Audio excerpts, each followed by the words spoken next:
Belle époque, c'est le titre de cette sculpture, de cette nouvelle sculpture. Dans cette série, j'ai voulu rendre hommage à la belle époque, qui était tout de même, sous une façade très pudibonde, c'était quand même une époque de fête, de galanterie, bien entendu pour une partie restreinte de la société, de cette société d'avant-guerre.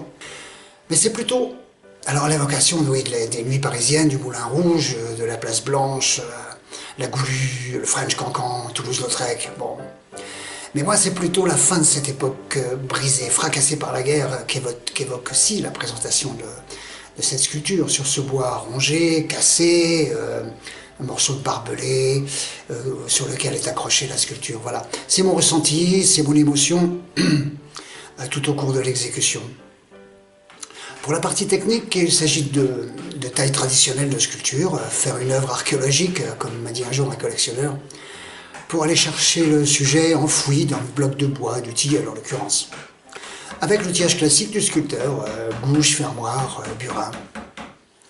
Voilà, puisqu'on parle de technique, contrairement au modelage, qui est additif, on ajoute de la matière, la taille est soustractive, on enlève la matière, et c'est d'autant plus délicat.